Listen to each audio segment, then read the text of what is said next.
Today we're going to be looking at how we can modify our high steer system to accommodate the OM617 oil pan with this Dana 60 1-ton front axle. To get around the oil pan clearance issue, we're going to install our OM617 high steer oil pan with maximum clearance. There you can see the low profile pan with a notched corner. And secondly, we're going to fabricate our own custom Pitman arm to move that drag link back as far as we can towards the firewall. Getting the Pitman arm off is the hardest part about this job. To do that, we're going to use the following tools: MAP gas torch, a BFH, penetrating oil, and the Pitman arm puller from AutoZone. Begin by removing the nut off the gearbox. An 1¼ inch socket will work for that. We will then apply the Pitman arm puller, put pressure on it, get it as tight as you can. Then we're going to heat it up with a torch. We're going to soak it with the penetrating oil. We're going to give it some love taps with the BFH. And we're going to repeat torch, oil, hammer, and I bet you can get it off in less than 15 minutes with that procedure. Once you get it off, we're going to turn our wheels all the way to the right, because that's where we have the clearance issues with the drag link. Then we're going to remove our front left wheel and tire so that we can have better view and access to everything.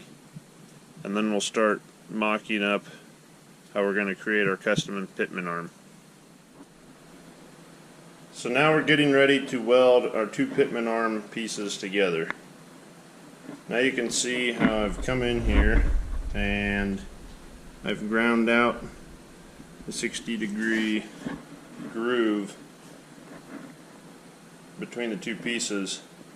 That's going to allow the welding wire to get all the way down to the root, so you have what they call a full penetration weld all the way through the piece. So we're going to, on this guy here, we're going to center up the two pieces like so, and then we'll come back and we'll add a fillet on the sides after we fill the groove in to transition that load back up to the Pitman arm. But this is the difference between the aftermarket Pitman arm width and the stock IFS Pitman arm width. Ideally you'd have two of these pieces. I've never broken a setup like this though. We also have to preheat this. It's probably about 3/4 thick. So we're going to preheat it up to about 250 degrees Fahrenheit before we weld it. Just make sure you get the part nice and clean.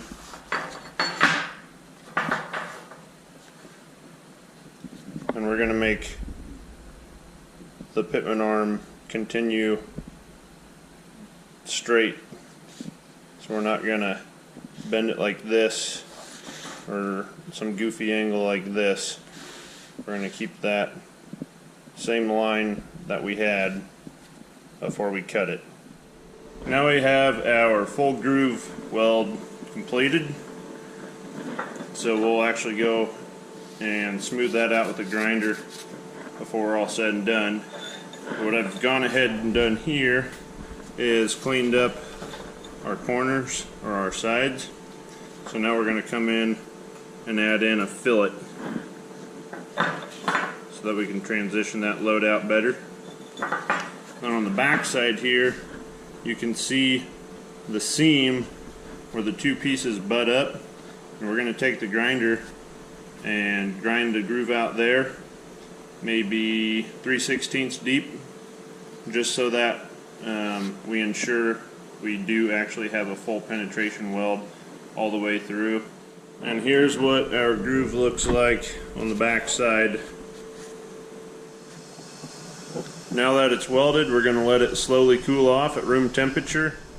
Now that our Pitman arm has cooled off, I went ahead and just ground it down, smoothed it out, got rid of all the rough edges.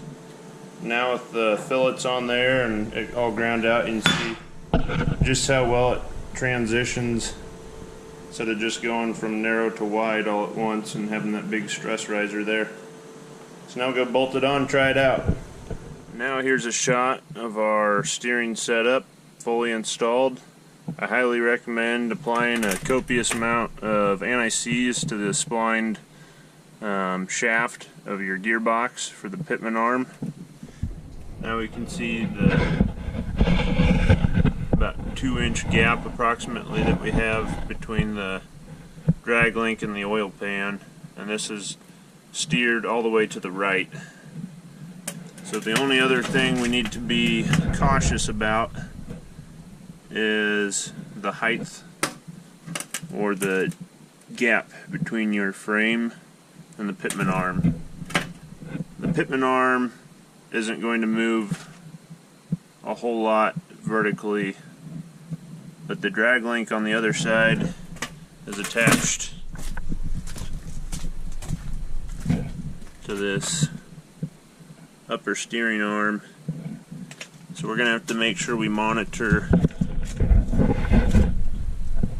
the gap between the oil pan and the drag link as we cycle our suspension, just to make sure that we're not contacting the oil pan flange up in here or any of these fasteners with the drag link when we fully raise the suspension on this side.